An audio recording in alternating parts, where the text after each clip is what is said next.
97 FM, the Bahamas. And on the World Wide Web at www.love97fm.com.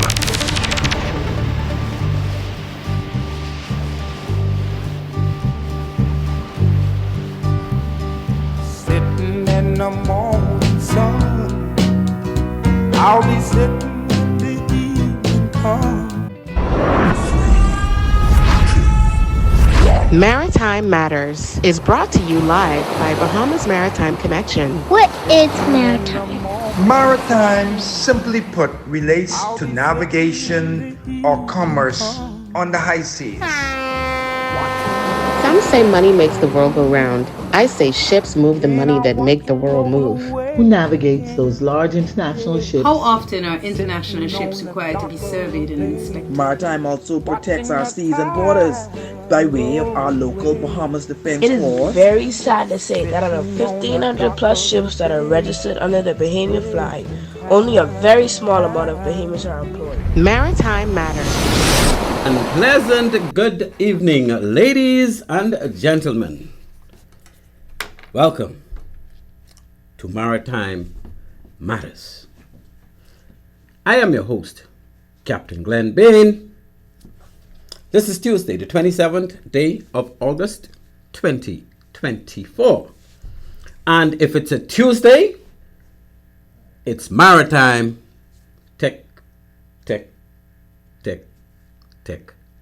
Matters. Our sponsors for tonight's show are the same: 101 Pharmacy and also Allen Care Pharmacy. For all your medication needs, check out my little girl Shantia McBride and her lovely team at 101 Pharmacy. They are located in Nassau on East Street South. That's where you get Joy doing all the pharmaceutical stuff. And of course, Charles Sanders Highway. And we also have Allen Care Pharmacy, which is located in Freeport, downtown, just opposite the Region Center. And once you walk in the door, you're going to be treated with the utmost respect. Just let them know that Maritime Matters sent you there, and they can take a little something of something. I can't give you no details, but something can happen, eh? But please, they got everything you're looking for in the line of pharmacies. So, please, always check out. Whenever you need a little prescription fill, you can check them out. And even if you need it done online, they have a site, 101pharmacy.com. Once you plug in 101pharmacy.com, you put in your prescription, they will have that ready for you before you reach the store. And you know how they roll. You ain't got no problem. Trust me. They're my people. They know how to do things. And when you go to East Street South, Joy, that's my girl. Thank you very much. We are secondly sponsored by Bahamas Maritime Connection Limited. At BMC, we provide a full slate of ISPS maritime security services. So here we go tonight, people. I am all primed. I'm ready to go. Let me tell you something. We're going to have ourselves some fun tonight with this Maritime Tech Matters operation. Good night to my Annie Mae, our number one fan on Maritime Matters. I say good night to you, my darling Annie Mae, up there in Freeport. 91 years old and going strong, people. You know the deal. She ain't easy. She got all that good bush in the system. She grew up working hard. And she's just a typical old lady from the island, South Andros to be exact. Long Bay Keys. There you go, Annie Mae.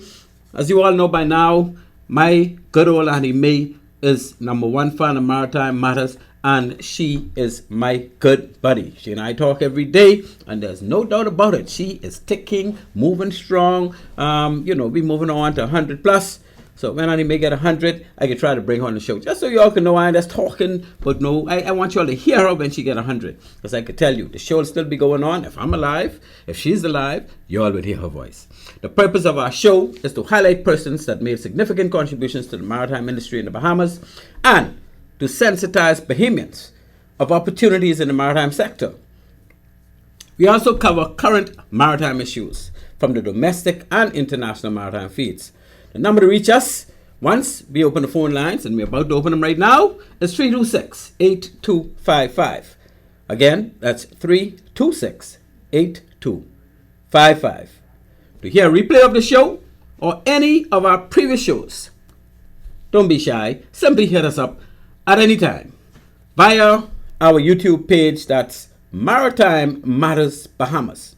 I say our YouTube page again. Go and search on the YouTube feature. And when you get in the search box, you just type in Maritime space Matters space Bahamas, and all of our shows will just pop up in front of you. You pick, choose, or refuse whichever one you want to listen to, but don't refuse none. You got to listen to all, especially the ones you miss over the past couple of weeks, or over the past couple of months, over the past couple of years, because we got 2 years and going strong, baby. That's how we rolling. Okay, what topics are we going to be addressing tonight? The Prime Minister, our Prime Minister, according to the opposition leader, the leader of the opposition is saying that our Prime Minister is hypocritical on climate issues. And why is he saying that? He's saying the Prime Minister is signing off on this document to say we need to get money from those countries that are causing all this global warming as a result of all those industries and stuff like that.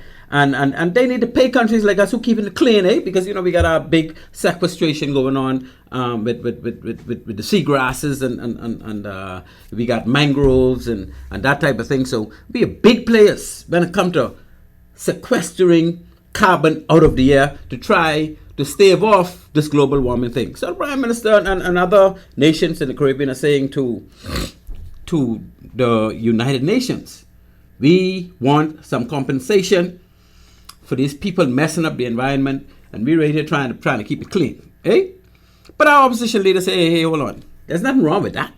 But, Mr. Prime Minister, please, what are we doing to stop putting carbon in the environment? What are we doing as a country? And the Prime Minister made some pledges about 2 years ago, as I recall it, saying that we're going to move in the public service to all electric vehicles. We wouldn't have no more combustible engine vehicles by 2030. He's saying that all government buildings will be utilizing solar and that type of thing to give it power. So, okay, we're talking 5-6 years down the road. We don't know who could be Prime Minister then. But we, as a government, not the administration, well, the administration in power will have made a pledge to the United Nations that our country, by 2030, will make those changes. Now, I don't know if anything started happening yet, because we're still far from 2030. We don't know if this government is going to be in power in 2030, because if they lose the election coming up, then obviously another government would be, another administration would be, but we still a government of the Bahamas, So those pledges, in my opinion, still have to be met. But the opposition leader said, Mr. Prime Minister, what are we doing so far? We telling them to stop. What are we doing? Okay, we'll go into some more details on that as we move on. Please feel free to call if you have an input, particularly about that issue. But then we go into the next one. The residents of Bimini, they're saying that they're not worried that Carnival cruise lines have cancelled their ship.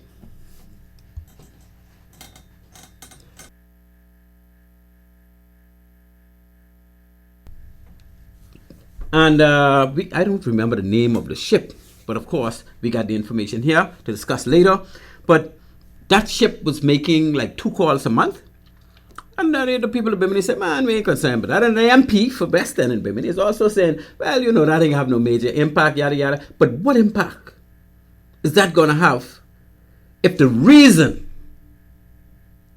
that Carnival cruise line pulled out is because there are some problems that other cruise ships wouldn't want to use? Now remember Resort World Bimini cruise ship dock accommodates any ship from anywhere. They're not only Carnival or RCL or Norwegian Cruise Line or MSC Cruise Line. No, they will take any ship that want to use that Bimini strip. Because remember down in Ocean Key, we have already the MSC. That is a base for their cruise lines. And MSC got quite a bit. They're number 4 in the world, number 5 in the world, I don't know, something like that. But they got a lot of cruise ships. And they're beautiful and huge. And I can tell you that only them uses that Ocean Key. And as we discussed last week or week after last was it, we discussed that we need as many cruise ship stops in the Bahamas as we can have. Each island should have a cruise ship facilitating dock. Not where the cruise ship drop anchor and tend to people. No! We want a dock that touches the ocean so the cruise ship can, and we want the government of the Bahamas to put those docks in place. There's no reason why the Bahamas itself, with its geographical setup, cannot replicate the Eastern Caribbean, where each country has a cruise ship pier. Because most of our islands are larger than any one of those countries. Well, not anyone, larger than the majority of those countries in the Eastern Caribbean. So when you get St. Lucia, Martinique, Dominica, Antigua, Barbados, I think they got one in Trinidad, do they? They may have one in Tobago. When you get St. Kitts and Nevis, when you get these countries all have their own cruise ship facilitating docks.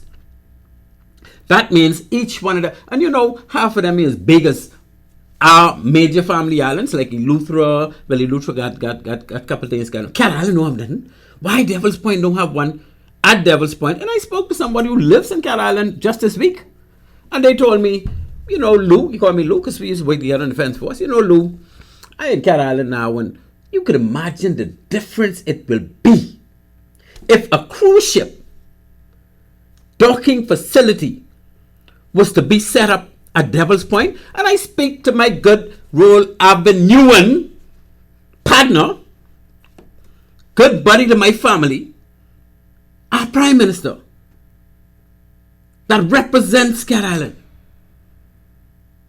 Mr. Prime Minister Philip Davis.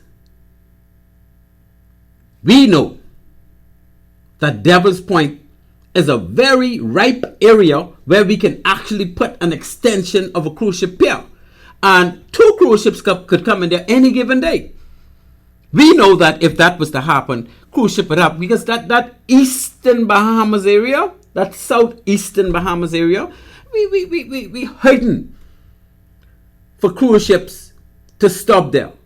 And cruise ships, my Royal Avenuean buddy, are hurting for a destination in the southeastern Bahamas, because sometimes they gotta make 2 nights before they get to the Eastern Caribbean. When they come in out of Florida, they may stop up in the northern Bahamas for 1 stop because, you know, and then that second, when they go in, a day and a half, 2 days before they reach the Eastern Caribbean. You could imagine if you have a stop that they could make along the way, whether it be Cat Island, well, not only Cat Island, San Salvador, Mayaguana, or Inagua, Auckland and Crooked Island, Long Island, all of them should have a cruise ship facilitating dock.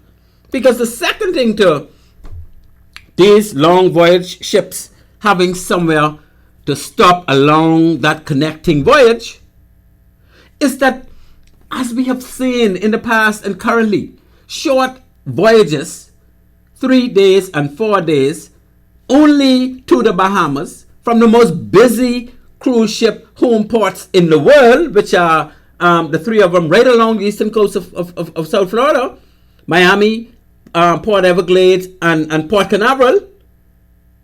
They accommodate most of the cruise ships worldwide. And when they leave, we right on the back, we right on the front door. We right in their front yard. So many of them may consider, especially with the cost of fuel today, we're going to do a 7-night cruise in the Bahamas where every day we have a stop to different Bahamian destination, a different Bahamian island. And that's like doing a 7 stops in the Eastern Caribbean, eh? And they saving fuel. We winning because a lot of people now could go back to. Anyway, I could talk about this forever. Let's see if we could go down the list. So the Bimini residents are saying they're not worried, but look here, I think we need to be worried until we find out what is the reason. And by now we should know what is the reason. And somebody should come out in the press and say what is the reason Carnival decided that they're going to forego those stops at Resort World Bimini. Because that's a problem for me, and that should be a problem for you, my friend. Okay, Celebration Key. Now we talked about Celebration Key last week. We know that's the new Carnival cruise port in Grand Bahama. Right? It's not in Freeport Harbor. It's in Freeport, but it's on the eastern side where hardly nobody live, hardly nothing going on. That's like the highway that connects Freeport to High Rock area. You know, it connects Freeport City to the eastern side. And that highway is long. I can tell you that's the longest road in the Bahamas. Probably no, probably in the Bahamas because we got Abaco and Long Island. They got road. They got a highway from the top to the bottom. They'll be the longer ones. But this one is long, people. This one is long compared to Nassau. Run circles around Nassau. So halfway along that route, maybe not even halfway, but a good ways along that route, is the new Carnival port that is being built and expected to be opened in the next year, and that's known as Celebration Key. Key with a K, not with a C, because it's not a key off the island. It's on to the mainland, and the key to Carnival, like you turn the key for the door, is going to be Celebration, eh? So Carnival already has a few cruise ship destinations that they own or they part owner of, right? We know that Half Moon Key. We got Princess Key. Is anything else? Those two for sure. Carnival ships. The Carnival Corp is the primary owner of those. So this will be a second one, but this one is closer to our 3 key home ports. Very much closer. So a visit to that is almost a must for almost all Carnival ships, because if they own it, they're going to be more inclined to go there. So we can expect that to be 2 ships on a daily basis. I don't think they're going to have one single day where that port is not booked with 2 big ships. And you know, each one of these ships carrying 4,500 to 5,000 passengers each at a time. So when you get 2 of them there, that's when 8 to 10,000 people coming to visit that area every single day. So you tell me Freeport people don't now have a grand opportunity to set up shop and really exploit those guests that are coming to you. No matter what happens, you need to find some way of bringing them. And we talked about this last week, so this ain't nothing new, eh? So what the Celebration Key is now doing, they're doing some what they call Readiness workshop, right? For business people who are going to supply tours, people who are going to supply jet skis, I hope jet skis and parasail boat, and even non-motorized equipment. We're gonna make sure that this thing is set up right. But this is what Carnival is doing, and it's a big deal, people. It's a big deal. Some people have this view that those cruise ship passengers, they don't spend no money. What nonsense could that be? How further from the truth could that be? Because I don't know if you've ever been on a cruise ship. When you're on a cruise ship and you get in a destination, you want to go check the scene out. Even if it means you just going to buy 1 or 2 drinks, whether it be Collect soda or club soda or water or Gatorade, whatever's your fancy. You won't just get off that ship and get outside to see the reality of the island, eh? Now, I didn't see much reality at Celebration Key because we know that in the middle of nowhere. But they may have shuttles. Or they may have taxis. Or whatever the case may be, we have an opportunity to build up that area so that they could come out and get some local experience with some of our local bars and comforters and fish fries and things like that right around there. And when you set that up, you're going to have Bahamians coming from Freeport for a ride just to sit down and relax as well. You have people going to and from High Rock and McLeanstown and those Pelican Bay, those areas out there. They commute that area every day, so they'll be stopping and having a cold one halfway through their ride. Because why? Because it's a long drive, eh? So while Celebration Key is getting itself together, let's get some of our locals getting themselves together to do the same thing, same time. And that's how we need to roll with this. Now, another thing we're going to talk from the international perspective. Again, ladies and gentlemen, before I finish running on and ranting and raving, because this could be a rant and raving night, whether you all call or not, we can be loaded and we can keep going with this one. So we got some international, before just let you know the number to call is 326-8255. That's 326-8255. That's the number to call if you want to get in on Maritime Matters tonight. And again, I'm your host, Captain Glenn Bain, and your call will be always welcome. Now we got on our international scene, we're going to talk a lot about the global offshore wind capacity to top 500 gigawatts by 2040. So from a worldwide perspective, it is a requirement that by 2040, nobody is allowed to put carbon in the air.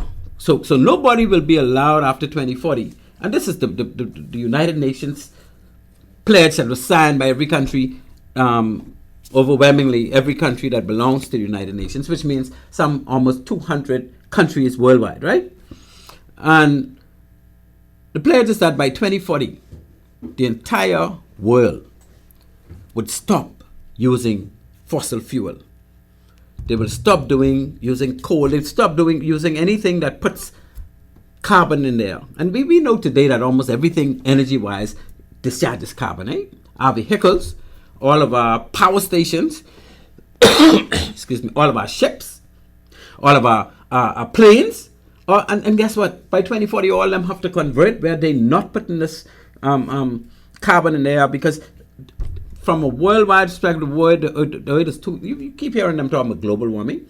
That's where all this comes from, you know. Global warming is real because we're putting so much carbon there. The carbon is heavy, and the carbon kind of blocks up the heat from escaping and going into the abyss, going into space, eh? So the heat is trapped on it, and then the sun come warm up the Earth the next day, and then more heat comes up, and that is trapped. And all the trapping of heat causing now a disturbance in the environment. That's why hurricanes are getting stronger, earthquakes are getting stronger. You got the melting of the glaciers and all the ice in the poles, the North Pole and the South Pole, particularly the South Pole, which is even larger around the pole itself. And because of all of this, we're having this big disturbance. And the United Nations has decided that we have to take the bull by the horn, because we, human beings, have caused this problem.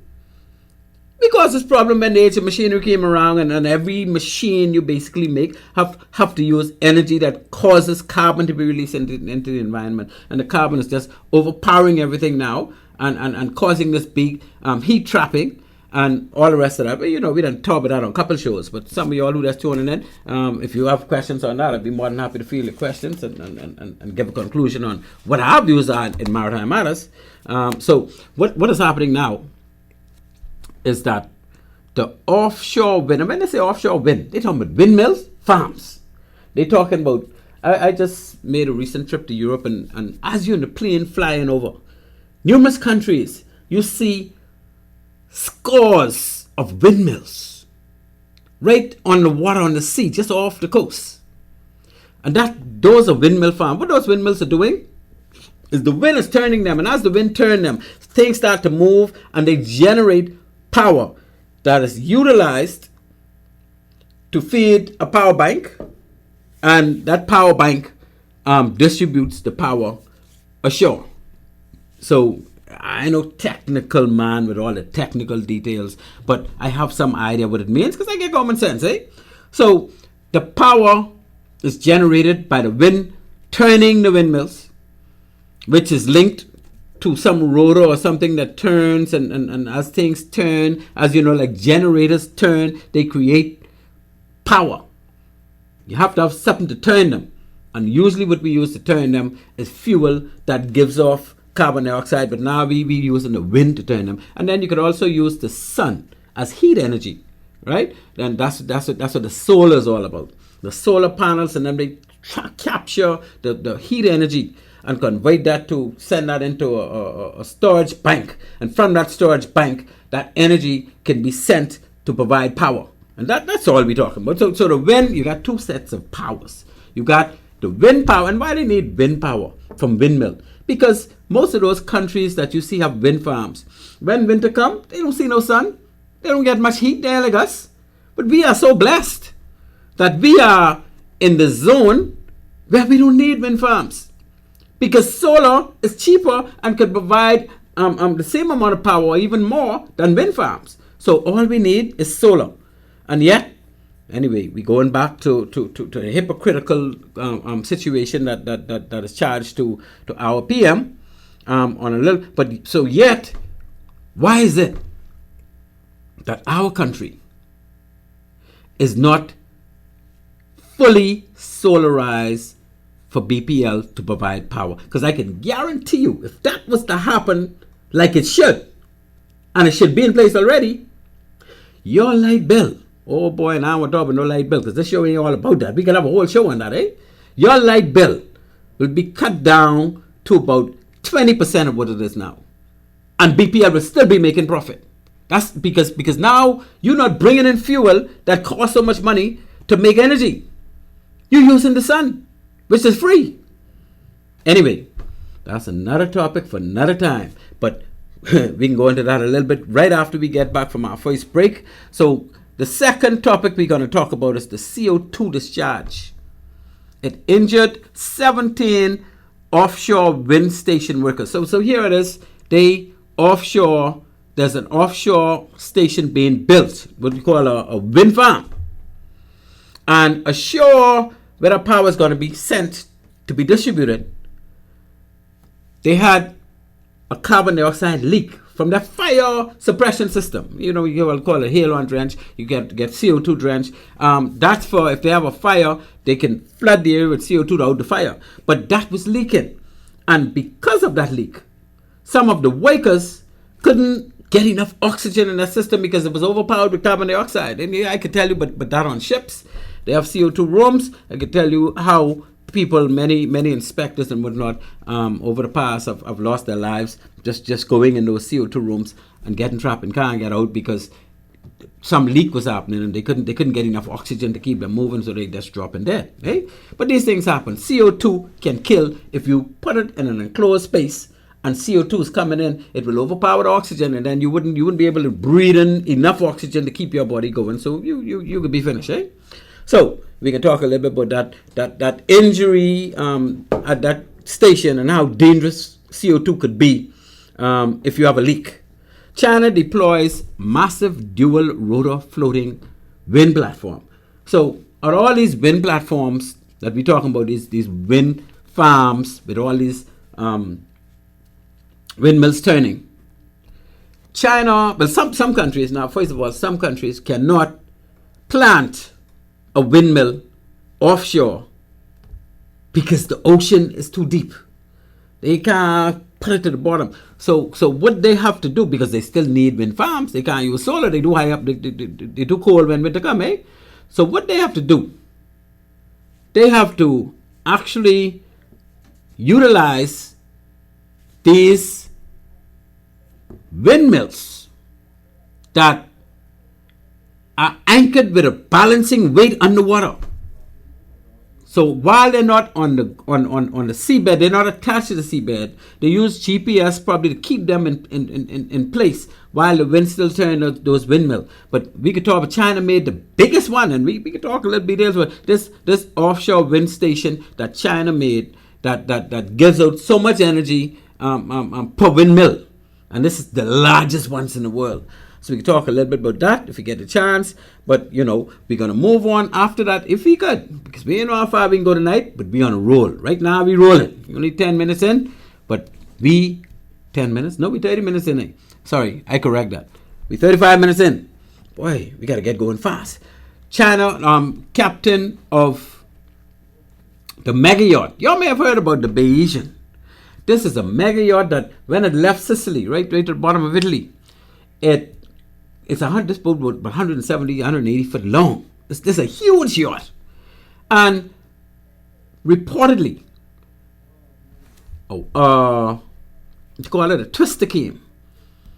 And a twister, the ship was in the path of the twister. And the twister spin it around a couple of times and sink it. And it sank between 1 and 2 minutes. It didn't take no time. And this happened like 4 o'clock in the morning. So you can imagine. The guests are all sleeping. The crew are all up on alert because they saw the storm coming.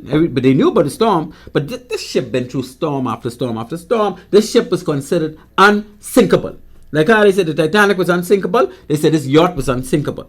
And it got so much features that we need to discuss, right? So I hope we get to this one tonight so that we could talk about the 5-6 people I think they found still in the cabins that, when the divers went down the next day. They were able to locate some of them, and one person still missing. But all the crew were accounted for except one. I think the cook. The cook, obviously, he's not an engineer, he's not a seaman, and he just got to be up in time to do breakfast, but he didn't get up yet. So apparently the cook probably is in his bed too when this happened, and he was found on board. He died along with the other guests, or passengers they call them.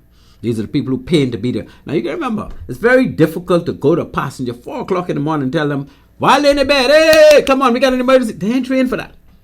Passengers are not trained for that. And if it was a twister without warning, I remember one time we had a twister without warning in Freeport Harbor, and we got, I think 1 or 2 persons lost their life who was on the gantry crane. That thing came out of nowhere. Whoop, whoop, whoop. There's nothing you can do, people. Nothing you can do. And I ain't trying to be on nobody's side and say, oh, they shouldn't have wake up the crew, or they should have wake up the passengers, because you know, when things is happening so freaky, I've been to sea for many, many years, and so I saw some freaky things happen. Now, this one, now we know that 180-foot yacht, come on. It was a tall mast yacht, I must say. It had a mast taller than almost every ship in the world.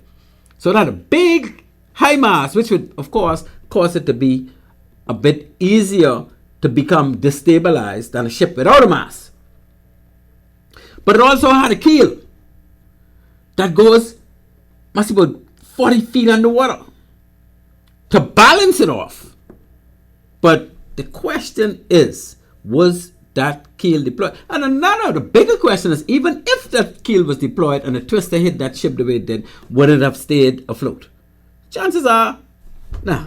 Mother Nature is easy, you know. I could tell you, Mother Nature, we see those big cruise ships, the biggest of cruise ships we got. Let them go through a storm and you will hear about the horror stories about windows breaking up, water flooding areas, the ship people get everybody vomiting. Mother Nature, when it comes to that big ocean, don't play with that. Do not play with that. Anyway, hopefully we'll get to talk about the mega yacht Bayesian and the situation as it exists now, because they now have the captain charged with manslaughter, or they have a draft to charge the captain with manslaughter, and I think at this point they probably charged him already, eh? And then we got one more topic to cover, and we can cover this in depth but rather quickly according to how much people want to have an input. I guess you all say my show a little technical. Man, look here, just call and say something. Ain't nothing too technical to make a point or a remark on, eh? We will also talk about tanker. There's a tanker that the Houthis made multiple attempts and fired upon, and eventually that ship is now on fire. That had fire around the hatches, and it's a tanker. So they're saying now that, you know, if that ship was really to sink right now, and they don't know if it could sink, they could have a flood bigger than the not the Amoco Valdez, what the next one is. Anyway, we'll get to that, and we'll talk about this massive situation that the Houthis created. The Houthis are easy. We've been talking about the Houthis for a little while. We can let you know they're the third part of that triangle, eh?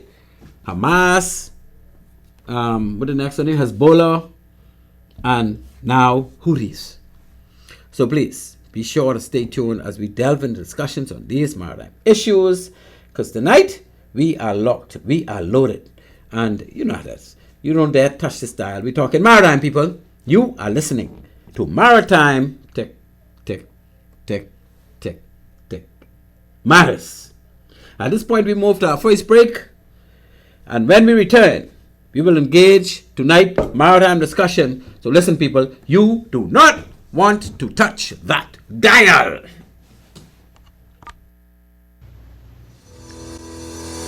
At Bahamas Maritime Connection Limited, we offer first-class maritime security services throughout the Bahamas and the wider Caribbean. As experts in maritime security, we specialize in production of ISPS assessments and plans, verification audits, certified familiarization training, and port security consultancy, just to name a few.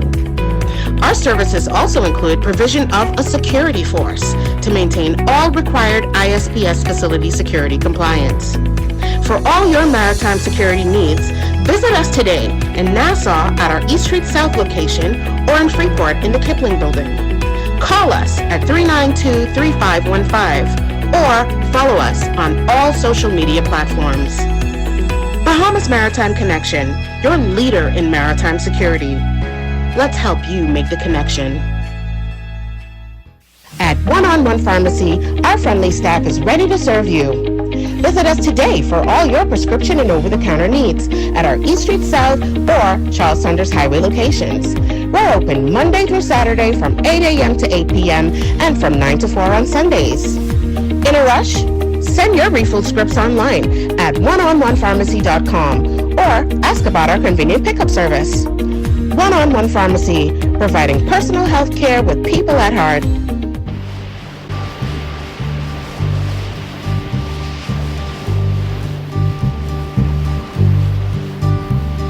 Sitting in the morning sun, I'll be sitting when the evening comes, watching the ships roll in, and then I'll watch them roll away. Dock of the bay, watching the tide roll away. Sitting on the dock of the bay. Yes, ladies and gentlemen, welcome back to Maritime Matters. I'm your host, Captain Glenn Bain. And I can tell you that we have a loaded show for you tonight. The number to call if you want in on this discussion, 326-8255. I say again, the number to call if you want in on any of this maritime talks would be 326-8255. And we're talking maritime tonight as usual. And I can tell you we're going to take it from our domestic feeds, we're going to take it from our international feeds, and we're just going to tick along and stand by for your call. Now, we go back to this, what we call hypocritical situation that the Bahamas is in.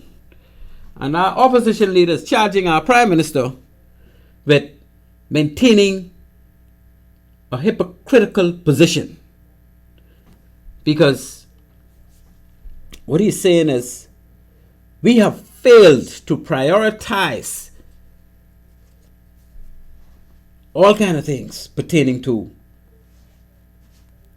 global climate change and global warming and all that type of thing, eh? We have raised issues such as this on a regular basis, and our Prime Minister is traveling internationally talking about good stewardship of our environment, both marine as well as terrestrial. He said, however, at home, the PM has a number of significant issues that he is not addressing. One of those issues is not, we talk about the vessel sinking and causing pollution, because there are multiple of them, eh? He noted that deforestation for coal production, you know what that's all about? Deforestation meaning wherever we got a bunch of trees, we call our forests, of course we ain't like the Amazon basin, but we got our share of forests with our pine trees and whatnot, eh? And as people cut them down to dig up into the soil and get coal, we're not doing anything about it. We know where they are, of course. Nassau is so small. They're doing it probably in Andros and maybe in Freeport to some extent, but Nassau is so small that if they take down 10 of them trees, we can know. So what are we doing about it is what the opposition leader is charging. And we move on to saying the government is aware of the problem but seem unwilling to address it. And that's what the leader of opposition saying. That's what Glenn Bain saying. Although Glenn Bain agree, because I've been preaching for a long time We need to stop a lot of things, especially things that impact us as negatively as a country. So yes, we believe the Prime Minister has to not only talk the talk, he has to walk the walk. Well, I get in that's political talk, right? That's the type of thing that our opposition leader is charging us, and we know, we live in this country, we know that we are not doing as much as we could to minimize the global warming situation internationally. We are part of it because we have a lot of situations where carbon is being introduced to the environment by what we do. We drive cars. We have now a lot of electric vehicles on the road. But, by 2040, you ain't have no more, you're not allowed to even have no more combustible engine vehicle because electric vehicles are going to be the only way to go. You can't even have those, the hybrids no more.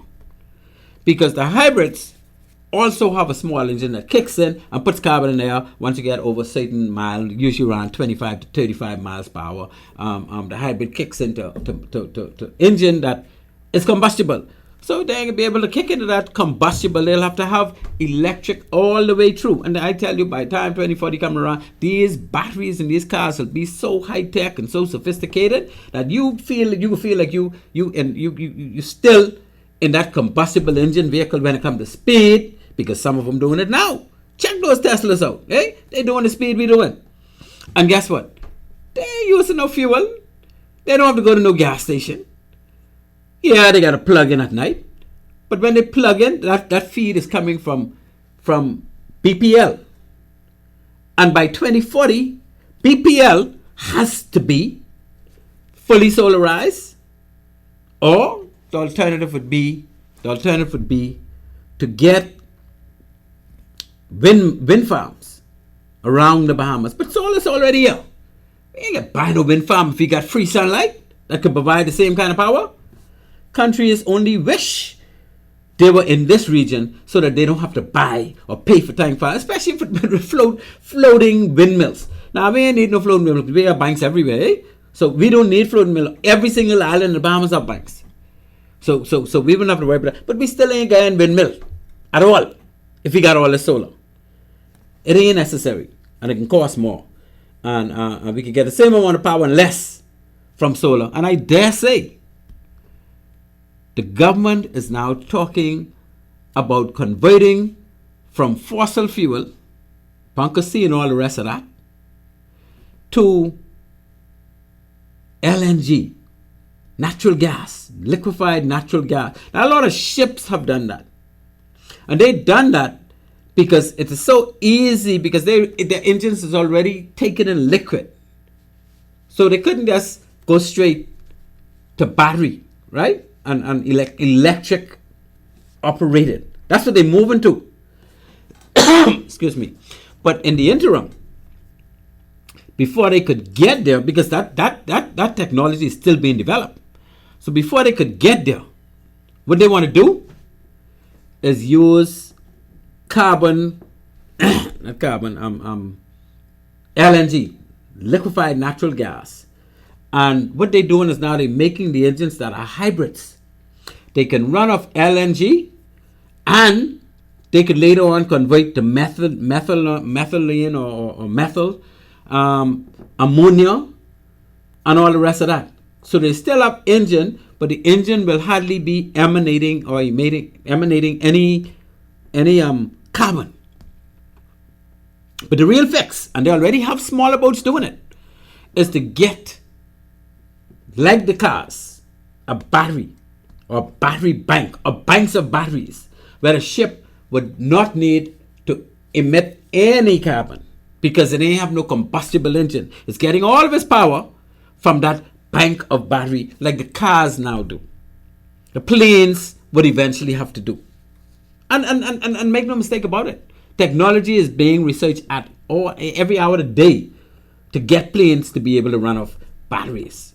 So don't think, oh, they do fast, they do this, they do that. But you could say the same thing about cars 20 years ago, eh? Now we see it's happening.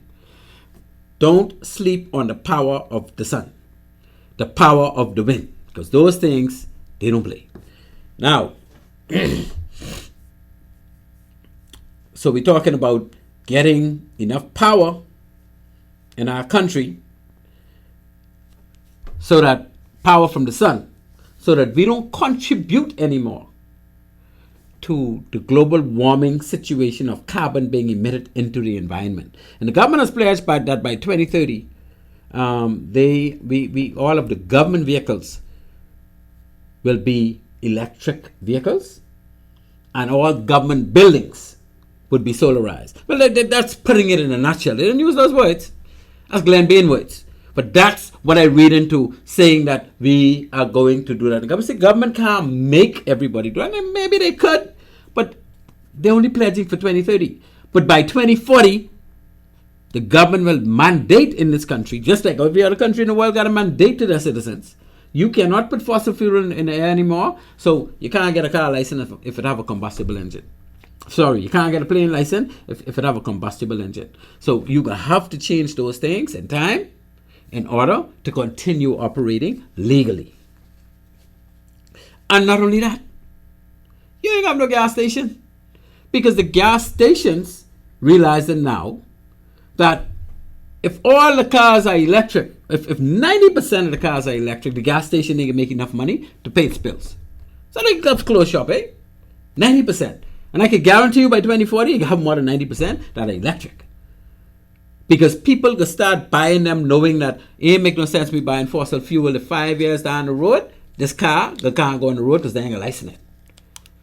You know, we can be smart, we can be sensible, and we're gonna get it done. So let's move on to our next topic. Look at time moving forward. Look here. 2 minutes to 6 already, and I only got another 35, 40 minutes. Anyway, we're gonna keep moving. Since y'all didn't want to call, I can keep talking. So if y'all didn't want to hear my voice too much, you better call. Bimini residents. Now we talk about Carnival cruise ship. That's the Carnival spirit. The Carnival spirit calls into Resort World Bimini at its nice cruise ship dock. The nice new, the one of the newest in the Bahamas, eh? I think they, according to Cruise News, they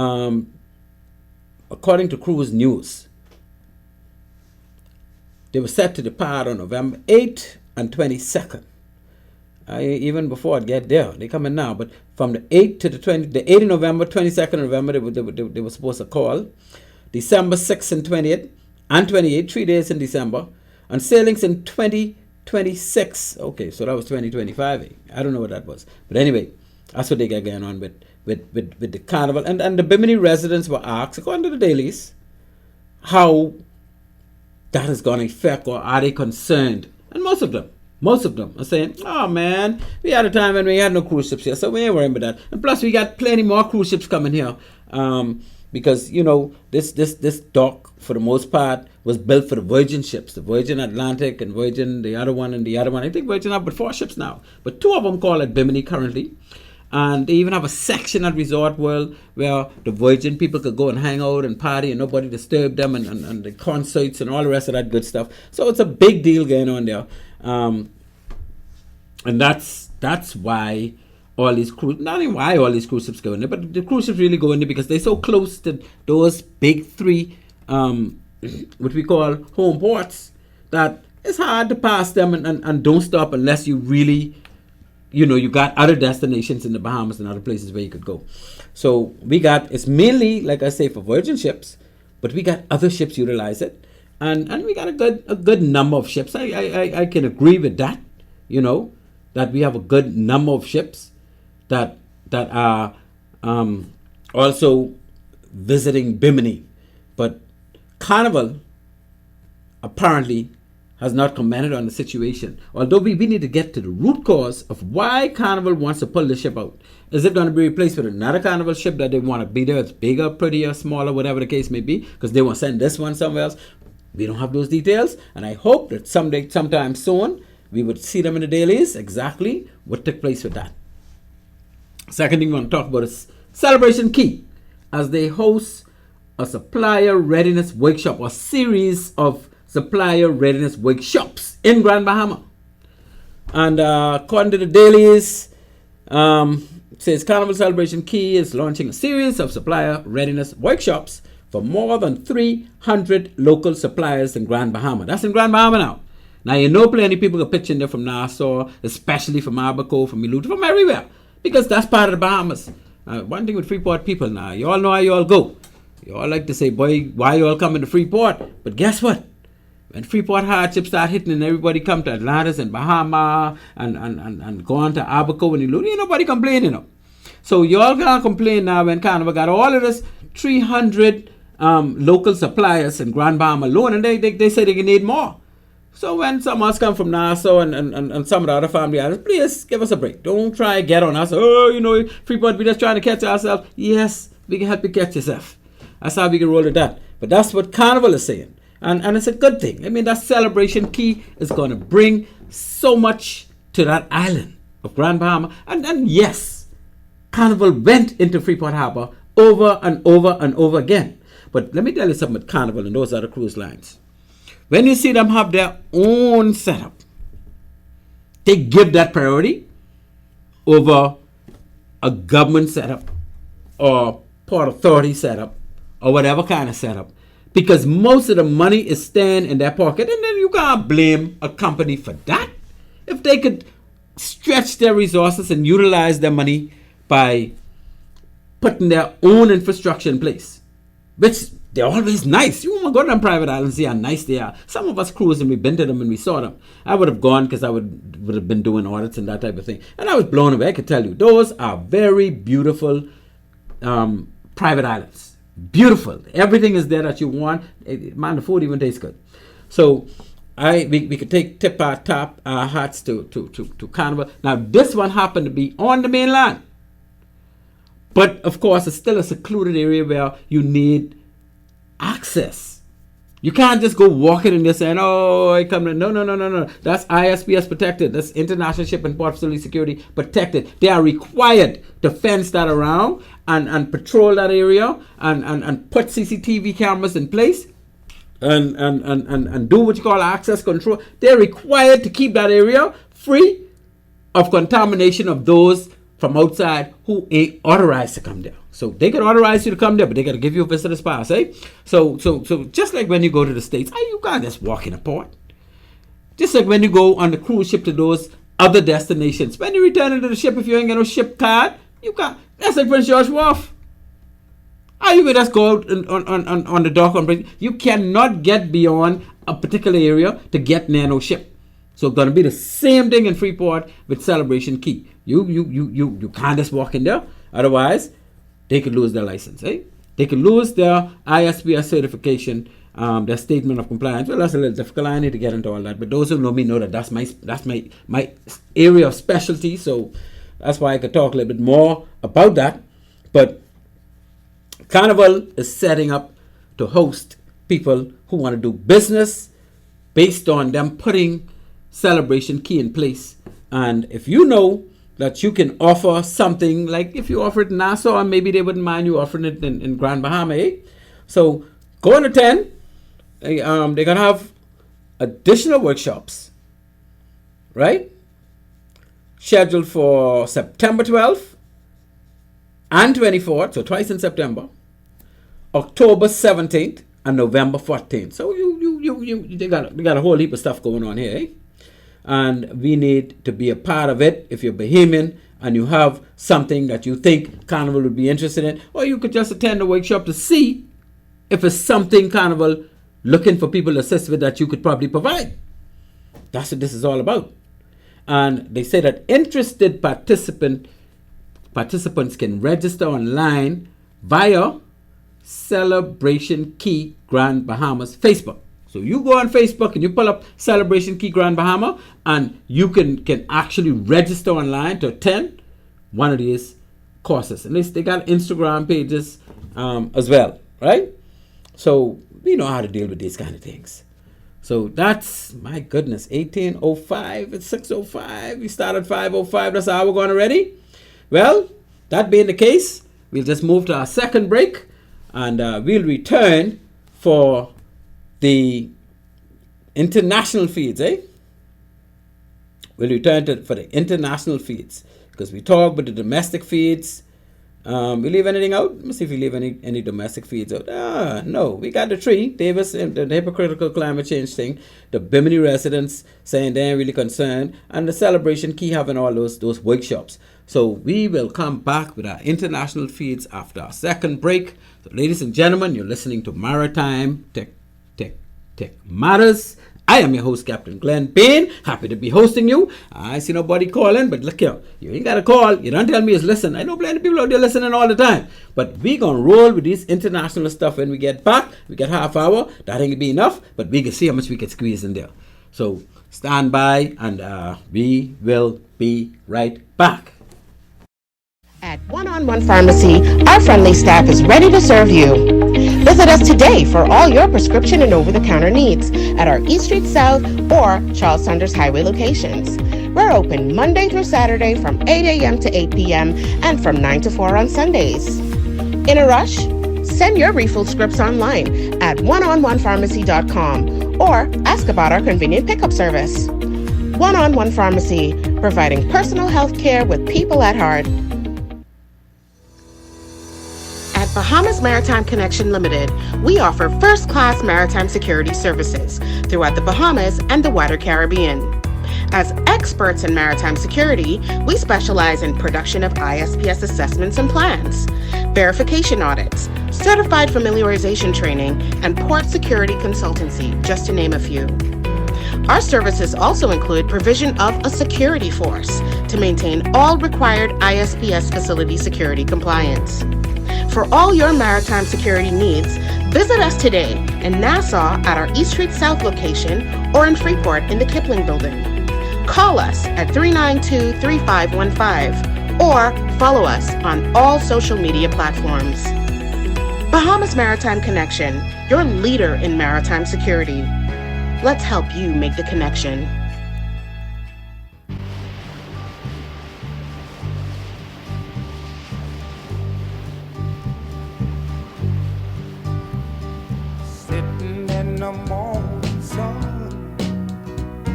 Yes, ladies and gentlemen, welcome back.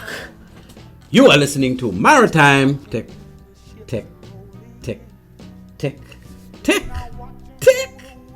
Matters.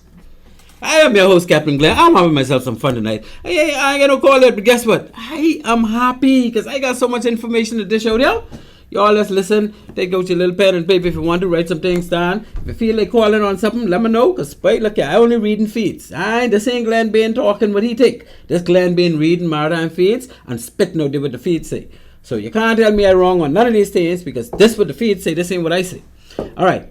So we talk about, so far, for the show, we talk about the domestic feeds, which the Prime Minister has been charged with being hypocritical by the opposition leader because he got together with a couple countries in the Caribbean and they putting a position paper sort of thing to the IMO, the United Nations, to say that those big countries, we know who they are, China, US, European countries, those countries that have all this industry going on and they spitting out a lot of carbon into the air from the fossil fuel.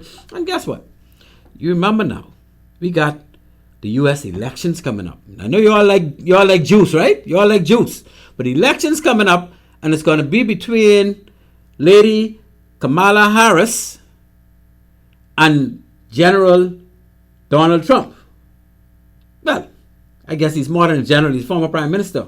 So we got a former president going up against a current vice president. So the two of them are presidential already, eh?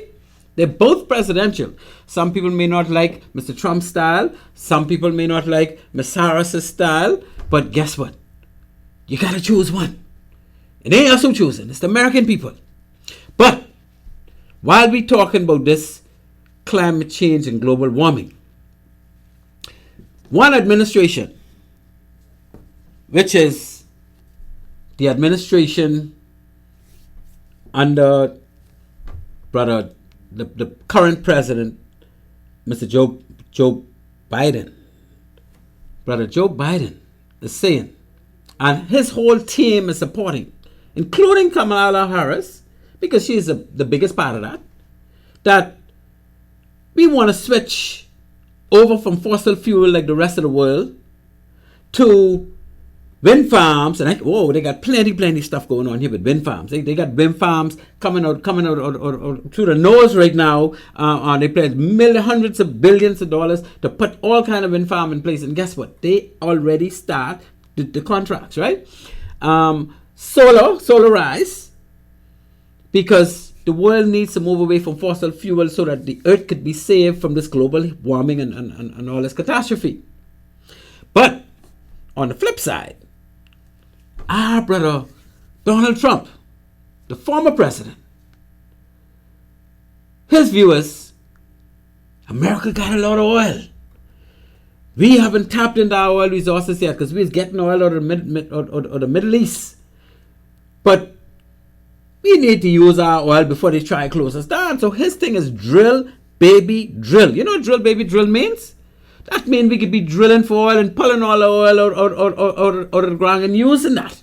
So he ain't checking for no wind farms. All those things may be put on the shelf if Brother Donald Trump was to be re-elected as president. Or should I say elected again to be president. All this, what they're doing now, to put in wind farms and solar, most of that could get shelf. That's if they don't have it, already carved in stone before you get there. But I'm sure as much as he could shelf, he could shelf. Because his thing is, we are digging for oil. See, the thing is, I don't think Mr. Trump is concerned about what happens 4 years after he was president. Because he only could be there for 4 years. And 4 years, 2040 is a long way from 4 years. 4 years even could be 2030 yet. So whichever president comes in after Donald Trump, because he only could serve one term if he get in, that president will have to make mega moves to turn things around, to bring in wind farms and solar farms, and they also have, it could be three sources. Well, a little more than three, but three major sources of energy for the entire world. Because right now, it's basically only two. It's only fossil fuel right now. And, well, not only, but I mean primarily, right? Predominantly fossil fuel. And 10% of the world's energy is nuclear. Now, you know, nuclear is mainly military, but they do have a lot of nuclear electrical plants around the world, or energy plants around the world, that nuclear supplies energy. And I always remember the one that they have in Japan on the waterfront when the tsunami came. It got hit by the tsunami, but none of the nuclear radiation or radioactive stuff escaped. So that was good. But that's the main problem with nuclear power. The main concern is, suppose some of this gamma ray nuclear stuff escape. Suppose some of this radiation from the nuclear escape. It can kill up a bunch of people. So that's the reason why in the past, those nuclear submarines that had like 8 nuclear packs and this type of thing were not allowed in some parts in the world. They said, no, boy, that thing, that loaded with nuclear, we let them in our port and something go wrong, all us dead. But it never happened.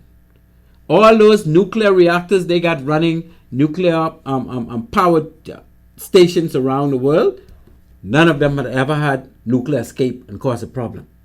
So it has been proven over the past couple of decades that nuclear power is safe enough. So it is anticipated that will move up a bit in percentage, from 10% probably to 20%. And after that 80%, 40% will be solar, and another 40% will be wind farms. And that's only because you have the divide between countries that can use solar and countries that cannot use solar. Because if all of them could use solar, wind farms wouldn't even be needed no more, right? Because solar is the cheapest and easiest way to go. And we got to keep telling our government that solar is the cheapest. As the sooner we solarize the Bahamas, the better it is for us, the Bahamians. And we know that for some reason, there's a lot of stenching going around. And when I say stenching, you know what stenching is. These stenching against each other, right? Some entities are stenching against solar. Because if solar was to be put in place, a lot of people making a lot of money of fuel will no longer be making that money. So, pressure's on the government from these people who making all this money from this from this fuel, whether it be gas stations, whether it be BPL, people who provide them with fuel, whatever the case may be, there's a lot of money that wouldn't be made no more. And guess what? We, the people, will benefit because instead of paying $800 and something like I had to pay for light bill last month, I will now be paying less than $200 a month. And that's how serious it is. So that's my view, and I ain't changing that. My view is we need to move to solarizing the Bahamas. We only need but 400 kilowatts of not kilowatts, megawatts of power for the Bahamas, the entire Bahamas. And you could put solar farms in every island. So you don't need no bunch of transmission. You already have all the transmission lines in place. So you just need a storage bank where that solar goes to feed, and according to how much energy you need for that bank means how much solar panels you put out. And that's free, that's the sun. Well, of course you can maintain it, eh? And once you do that, everybody electricity go way down. We'll be like you in the US and Texas or something. I got a daughter live in Texas. Let me tell you something. Her light bill, and she got a 5-bedroom house. Her light bill is never over $150 a month. Never over $150 a month. Now, and that is not subsidized by the government. So you could tell me, we in the Bahamas, with smaller houses, paying 6-8 times more than her, is something that we should be going through. And they even ain't solarized yet. They even ain't solar. If they got solarized now, her light bill will probably be less than $50 a month. And so I can say with confidence that if our Bahamas was to solarize all energy over the next 2 to 3 years, the Bahamas, I mean, people will start coming more because it could be cheaper for everybody. The hotels wouldn't have to pay as much. The shops wouldn't have. Nobody have to pay this big electricity bill no more. So prices can now go down. Eh? If the bill go up, we obviously got to put up prices. That's why the Bahamas is such an expensive destination, because power costs are so high. That's the primary reason. So let's solarize this country. Let's bring this power cost way down, like we could, because we got more sun than most countries in the world, and let's all be happy. Anyway, that's what I got to say about that. Bimini residents are not worried over cancelled Carnival ship. Now we talk about how the Bimini residents are saying that, you know, Carnival, one ship pull out, okay, we still got ships coming in, but we need to get to the bottom and find out why that Carnival ship pulled out. And until we get to the bottom and find out, we all should be concerned, eh? Then we talk about the Celebration Key, as they are hosting a variety of supplier readiness workshops in Grand Bahama. And that means they're looking for people to supply things. So they're having workshops to tell them, this is how you go about it. This is how you're going to let us know what you want to supply. These are things we want. These are things we need. And that's what the workshop is all about. Getting you prepared. And that's jobs, man. Come on. That's jobs. That's investment opportunity. That's all kind of things. So how can you know that? Now we go to the international fields. The global offshore wind capacity to top 500 gigawatts by 2040. 500 gigawatts. Now that's by 2040, and that's offshore wind only. So the question comes in as to how many, well, actually the world needs like 3.5 terawatts, eh? And when I say the world, they're talking about when you add up all the energy suppliers, all the BPLs of the world, all the vehicles, all that, to keep all those supplying enough power for the whole world. It takes a couple terawatts. And then and next week we can go into the solar side, because that's the side where they tell us exactly what they need, exactly what solar need to supply, exactly what wind. But they're looking for the wind to be over 500 gigawatts from windmills. You know, it's 500 gigawatts. Now, our little BPL, they only need about less than 400,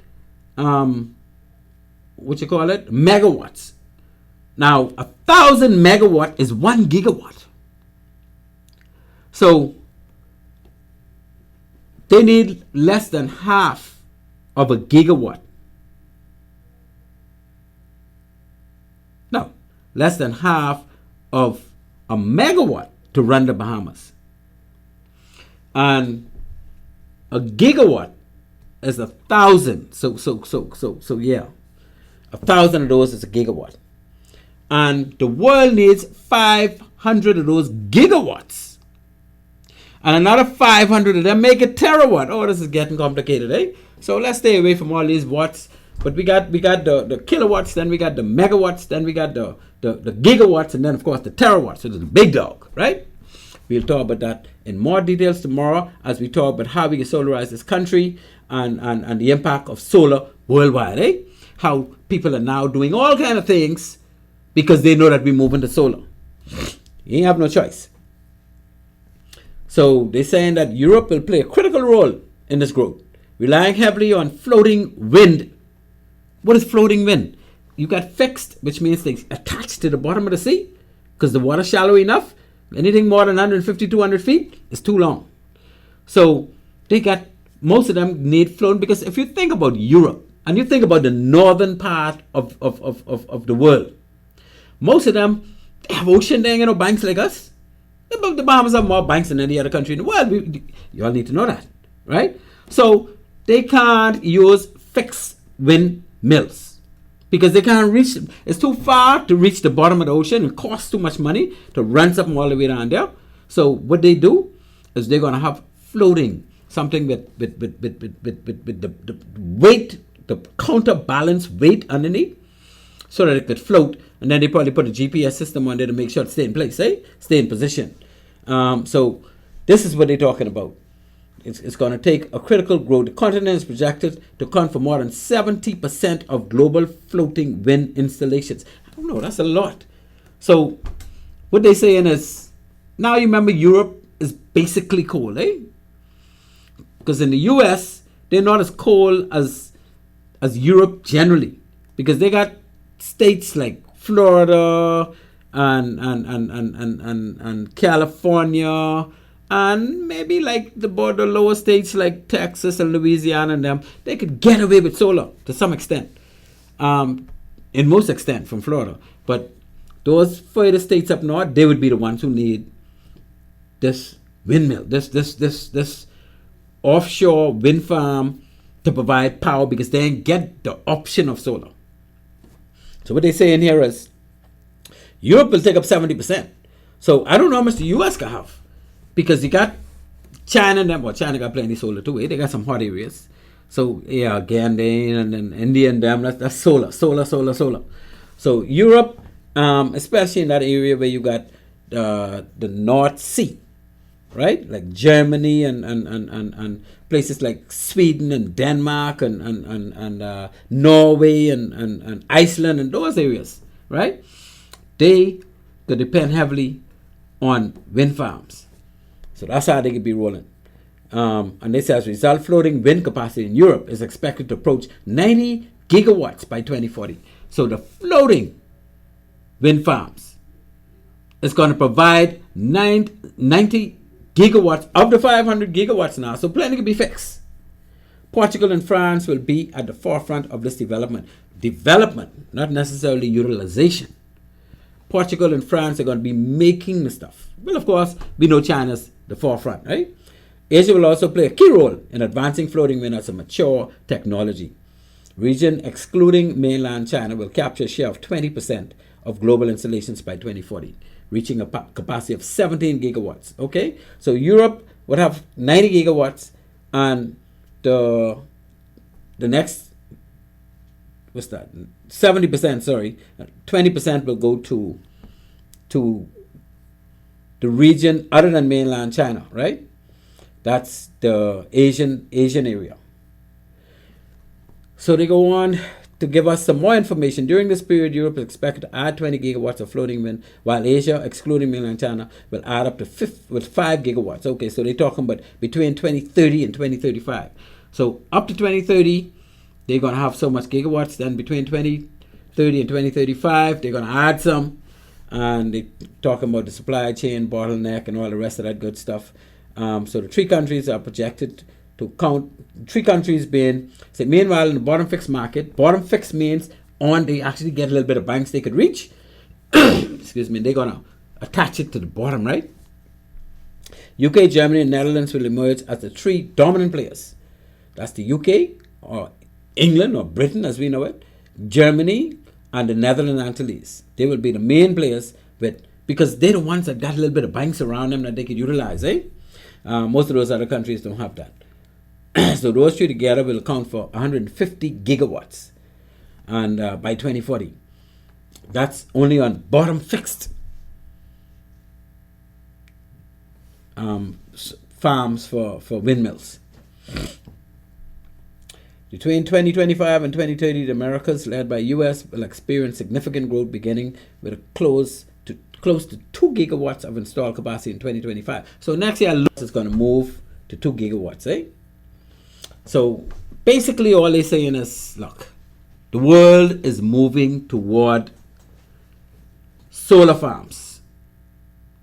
They mention solar because everybody knows solar is free.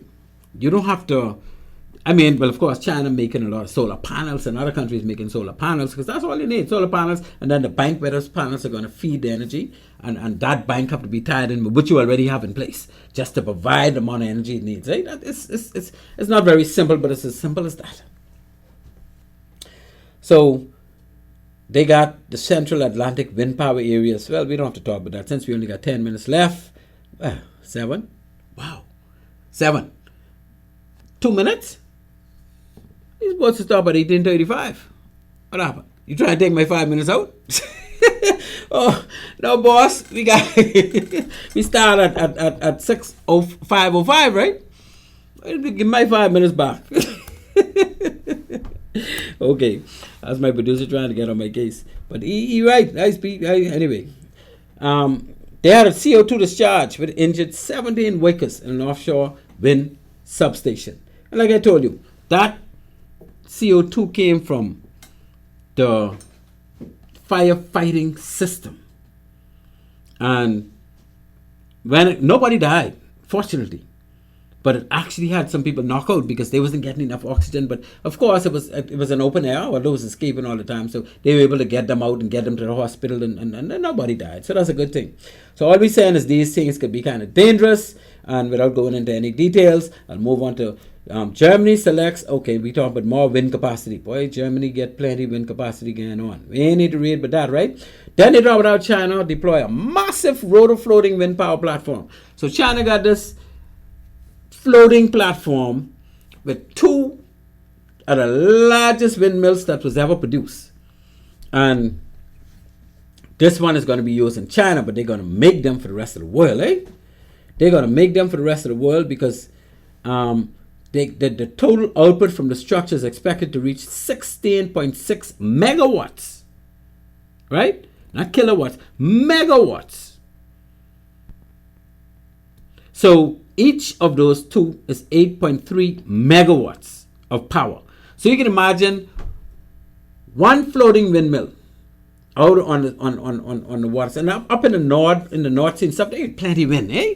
But those things giving you 16 megawatts each. So 8 megawatts each for a total of 16 megawatts. So they ain't need too much of them. For the Bahamas alone, if you was getting 16 megawatts for one of them, and you only need less than 400 megawatts, one farm with about 40 of them, 30 to 40 of them, was enough to provide the Bahamas with power forever. Well, as much power as we need to keep things going, eh? But we know that we can go to solar or not, but that's just an example of how big and powerful these things are. So China's making them, and they're making them available for the world.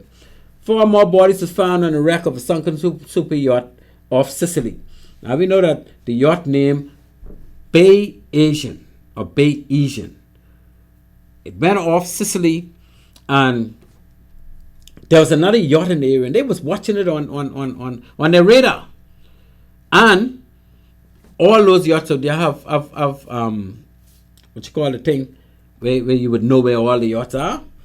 I can't remember right now. See, I a little shaky when I in this place, and they got. But anyway, they picked them up on radar. They had them on radar, and they realized that when that storm came and that twister grabbed that ship, between 1 and 2 minutes, that ship was underwater, sunk to the bottom. So, how much you could do between 1 and 2 minutes to get people prepared? Mind you, the crew was ready because they were all alerted. But one thing with these mega yachts, and I can tell you, these mega yachts don't like people. When you paying, imagine they paying at least $200,000 a day to be on this yacht, because they ain't cheap. If that's 180, just put like $1,000 per foot, and that's how you get an idea how much these mega yachts cost to rent, to charter them. So that's about $200,000 a day. How you can go to somebody paying $200,000 a day and tell them, we may need you all to get up out of bed 4 o'clock in the morning because, when storm coming and we ain't sure. No. We on a 180-foot yacht, man. Ain't grabbing us. This is supposed to be unsinkable. And so, like the Titanic, that unsinkable yacht happened to get caught up in a twister, and it was to the bottom. So what happening now is the yacht builders want to blame the captain. They say the captain didn't do certain things, and they actually charged the captain with manslaughter for those who died. They saying they suggesting, the yacht owners, the yacht builders are suggesting that you know what, the captain should have got those people out their bed and gotten them into life raft, because all the crew was safe except for the cook. Saying, so why all the crew was safe but none of the passengers were safe? And if you really think about how things happen in these conditions, right? The crew will be the last set to be disturbed. And if that boat went down within 1 and 2 minutes, I don't care who captain that was. There's no way you could get those rich people out of their cabins, up through that ship and on that deck within a minute of that ship sinking. And them waters ain't warm like the Bahamas now. Man, it ain't too cold like up in the North Sea. But them waters cold. But to get them people to get up out their bed 4 o'clock in the morning talking about, the ship getting down, and you don't tell them the ship unsinkable, that's a difficult one, eh? So that manslaughter, I don't know if it's going to hold up, but we have to see. And since we got 2 minutes left, we talking about the Houthi. The Houthi is hitting this tanker multiple times. And eventually, that tanker was on fire. Mind you, this one of a few ships from this company in the area, right? Demonstrating an apparent change in strategy. The Houthis yesterday, this is August the 21st, and again today, August the 22nd, chased a single bulker for hours, launching multiple unsuccessful attacks against the vessel. Today, the group acknowledged the attacks, accusing the vessel, which was sold just months ago, violating the militant's ban associated with Israeli and calling on Israeli ports. So they were chasing a couple of ships, but this one, they actually hit. So it is not the first time the same company has been targeted. They also managed the product tanker Bentley and a couple other vessels that the Houthis was after. So it burning now, 2 days after Houthi forces blew up the cargo tanks of the Greek-owned Suez, whatever the name, Suez Max. So Union, that's the name, S-O Union, all one word. The flames emerging from the vessel's deck was still visible from space. That's how big these flames was. If you're in space, you could see that boat lit a fire.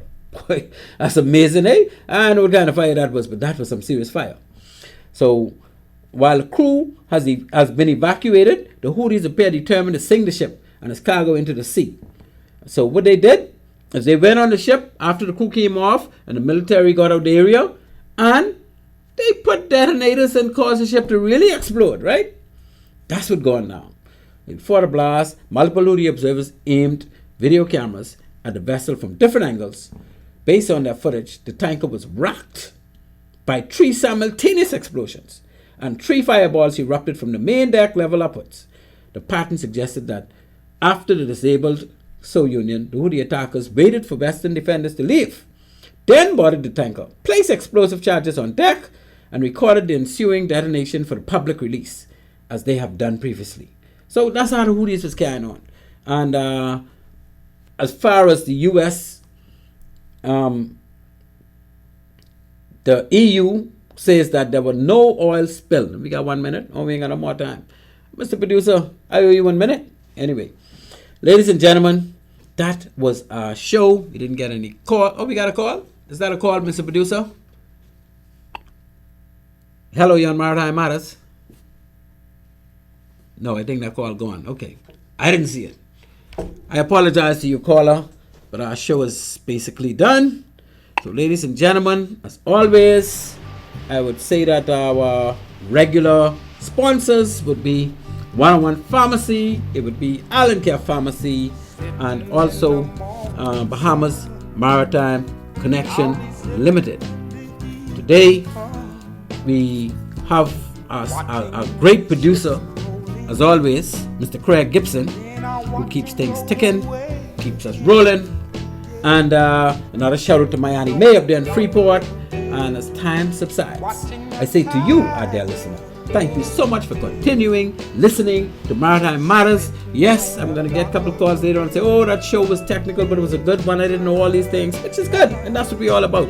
Next week, we'll be talking more about Solarize, which applies to the Bahamas. And we're going to go deep into that one, ladies and gentlemen. With that, I say to you, as always, Maritime Matters. Tick, tick, tick, tick.